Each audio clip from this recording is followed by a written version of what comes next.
Olá, pessoal. Vamos estudar mais um caso relacionado com a Terra plana. O problema do horizonte. Estudo do comportamento do horizonte nos modelos esférico e plano da Terra. A proposta. No mundo real, observamos alguns fenômenos que serão usados num teste de validade para dois possíveis modelos de formato da Terra. Vamos a eles. 1. Ao nos posicionarmos em altitudes cada vez maiores, a linha do horizonte se afasta de nós e cresce em tamanho, enquanto a área de solo visível aumenta. Só é possível ver uma parte da superfície terrestre. 2. Para uma altitude fixa, a distância do observador à linha do horizonte é igual em todas as direções. 3. Para uma altitude fixa, a medida da área de solo visível não depende da posição do observador.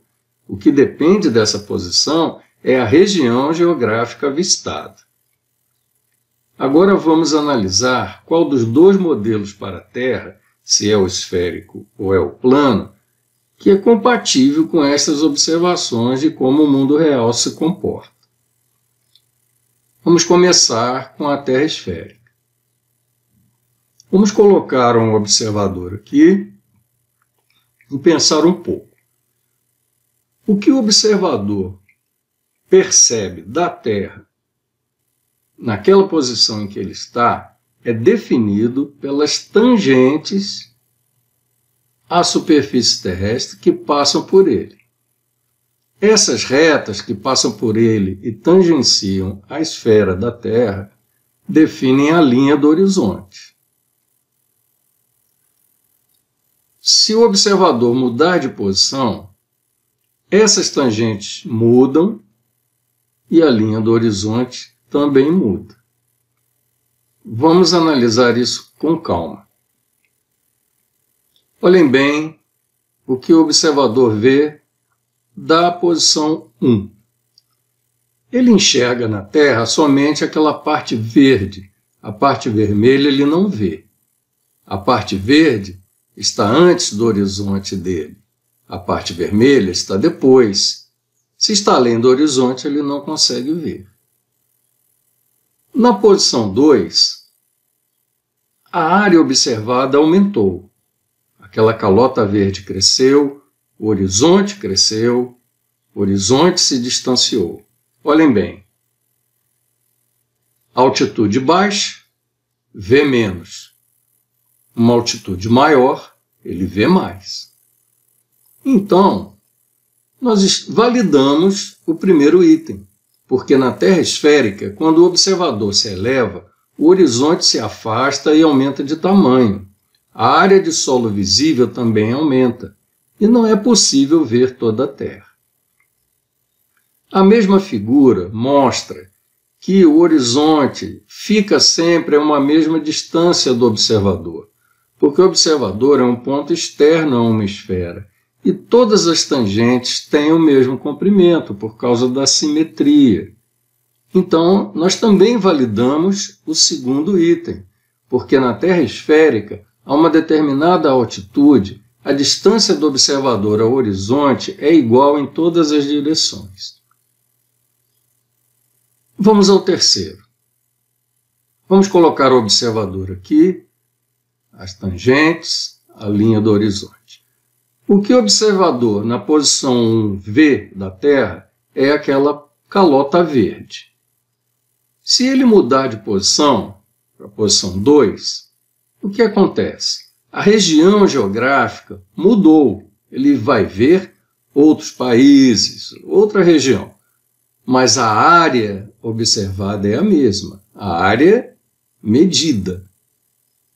Então, olhem lá. Na posição 1, ele vê aquela parte verde. Na posição 2, ele vê outra região da Terra. Mas a área, em quilômetros quadrados, por exemplo, vai ser a mesma. Se ele for para uma posição oposta aqui no globo terrestre, ele vai ver uma região totalmente diferente. Mas como ele não mudou de altitude, a medida da área verde não vai mudar. Daí, nós validamos o terceiro item, porque na Terra esférica, a uma determinada altitude, a medida da área de solo visível não depende da posição do observador. O que depende dessa posição é a região geográfica avistada. Agora vamos trabalhar com a Terra plana. Vamos colocar um observador aqui. Logo de saída, já notamos algo muito estranho, porque tão logo o observador ultrapasse a altitude das montanhas mais próximas, ele já consegue ver a borda da Terra.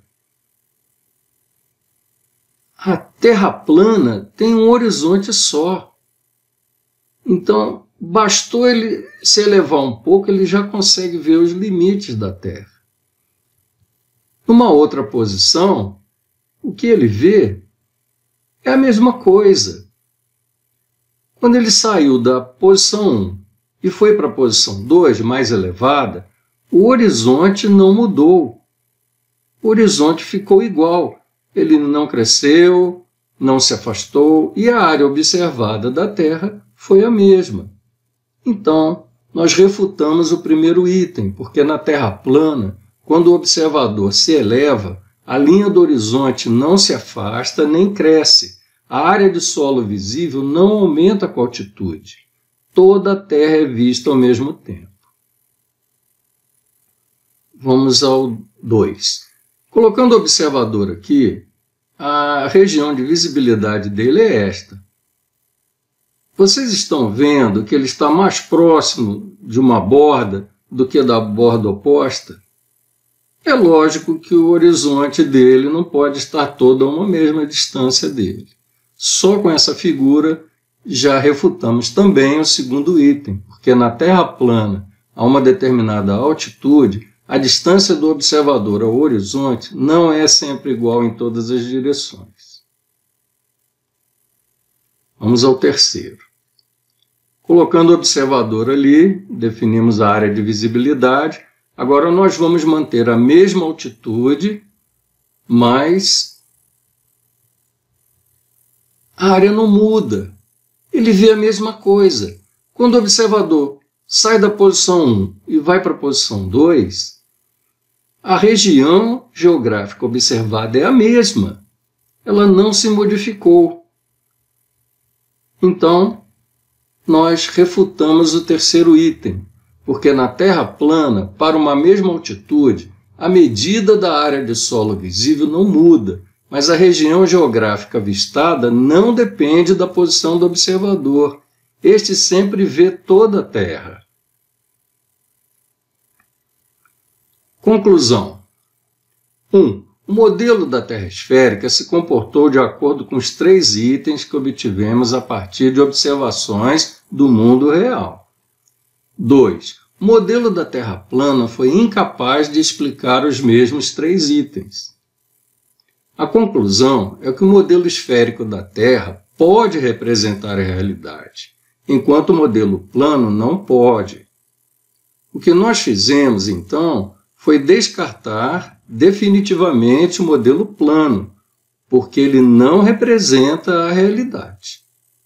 A Terra esférica tem a sua chance, porque ela validou os itens.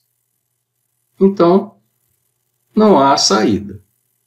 É 5-0 para os defensores da Terra esférica.